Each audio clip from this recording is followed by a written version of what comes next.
दोस्तों, पिछले एपिसोड में आपने देखा था कुलसुम आबिदा से बताती है कि जादूगरनी ने उसको क्यों कैद किया था।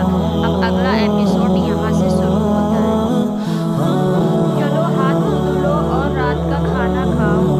बहुत देर हो गई है, खाने का समय हो रहा है। ठीक है आबिदा बाजी। फिर कुलसुम और आबिदा दोनों खाना खाने चली जाती हैं। कुलसुम आबिदा से कहती है कि बाजी, मैं बहुत दिनों से भूखी हूँ। मैं बहुत दिनों से चुड़ैल के कैद में थी। चुड़ैल ने मुझे खाने के लिए कुछ भी नहीं दिया। अल्लाह का शुक्र है, आज के दिन ये नियामत मुझे नसीब हुई।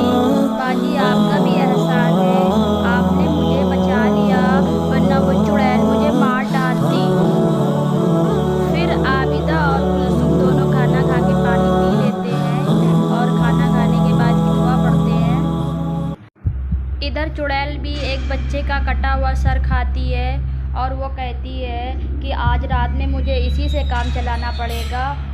वो कुलसुम की बच्ची तो मेरे हाथ से निकल गई, मेरा पेट नहीं भर पाएगा। इधर बाबा का गुलाम जादूगरनी के पास आता है और कहता है, जादूगरनी साहिबा, आपको तांत्रिक बाबा ने बुलाया है, आपको जल्दी जाना होगा, उन्हें आपसे कुछ काम है। चुड़ैल कहती है, अच्छा ठीक है, मैं फ़ौरन उनसे मिलने के लिए जाती हूँ, तुम जाओ यहाँ से। चुड़ैल अपने जादुई घर से बाहर निकल जाती है और बाबा के महल की तरफ जाती है। इधर बाबा बाहर खड़े होकर जादूगरनी का इंतज़ार करता है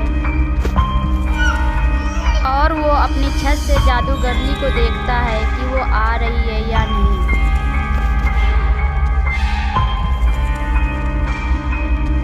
जादूगरनी बाबा के पास जाने के लिए हवा में उड़ जाती है। दोस्तों, वो इतनी खतरनाक जादूगरनी रहती है कि वो जिस जगह से जाती है वहाँ की धरती अपने आप हिलने लगती है। जादूगरनी बाबा के महल पहुँच जाती है। बाबा अपने घर के बाहर बैठ के अपनी शक्तियों को बढ़ा रहे होते हैं। बाबा बाहर बैठ के एक बच्चे की बलि दे देते हैं और उसका सर हथौड़े से काट देते हैं और उसकी मुंडी पर जादुई मंत्र पढ़ते हैं। बाबा जादूगरनी से कहते हैं कि मैं जानता हूँ तुम क्यों परेशान हो।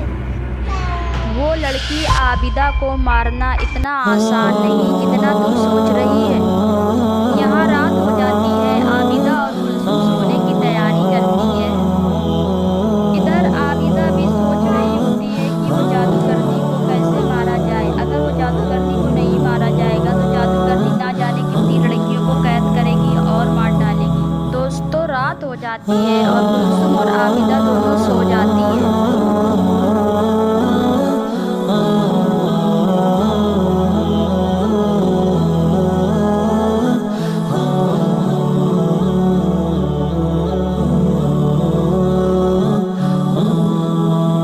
दोस्तों, अब सुबह हो गई है, आबिदा और कुलसुम के उठने का समय हो गया।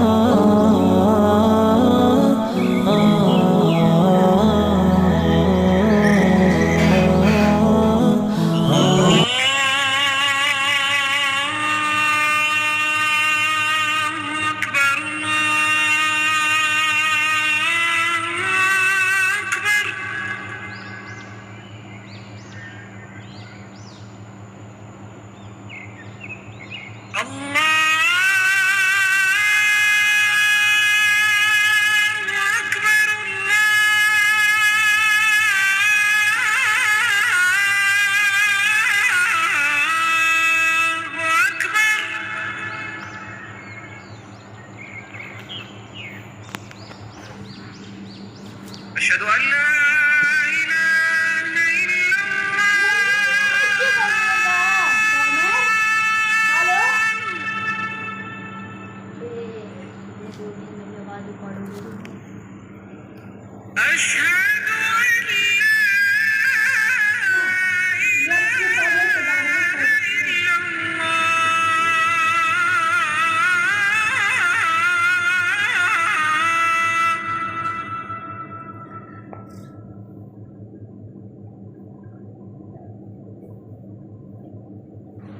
इधर आबिदा और कुलसुम सो के उठ जाती हैं।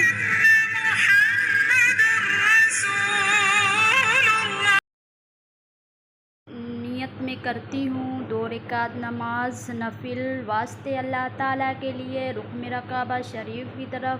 अल्लाहु अकबर। सना सुबहानिक अल्लाहुम्मा व बिहम्दिका। अल्लाहु अकबर। समी अल्लाहु लिमन हमिदा। सुबहान रब्बियल अज़ीम। सुबहान रब्बियल अज़ीम। सुबहान रब्बियल अज़ीम।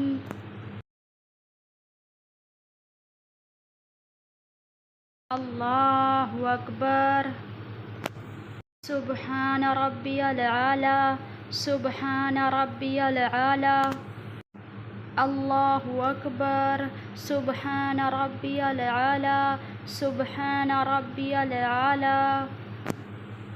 सुबहान रब्बियल आला। अल्लाहु अकबर। अत्तहियातु लिल्लाहि वस्सलावातु। अशहदु अल्ला इलाहा इल्लल्लाह, अल्लाह के सिवा कोई माबूद नहीं। अस्सलामु अलैकुम वरहमतुल्लाह। अस्सलामु अलैकुम वरहमतुल्लाह। अल्हम्दुलिल्लाह, तमाम तारीफ़ परवरदिगार के लिए जिसने हमें और तमाम दुनिया को बनाया। ऐ मेरे परवरदिगार, हमारे गुनाहों को माफ़ कर दे। आबिदा यहाँ नमाज़ पढ़ लेती है और फिर अल्लाह से दुआ करती है, कहती है मेरे परवरदिगार, मैं बहुत कमज़ोर हूँ, तू ताकतवर है, तू मेरी मदद कर। मैं वो जादूगरनी का मुकाबला कैसे करूँ? तू मुझे शक्ति दे, तू मुझे ताकत दे, तू ही अता करने वाला है।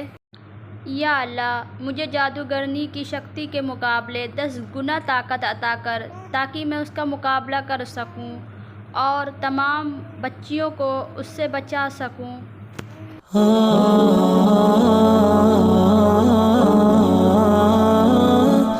यहाँ कुलसुम अपने स्कूल का सबक याद कर रही होती है।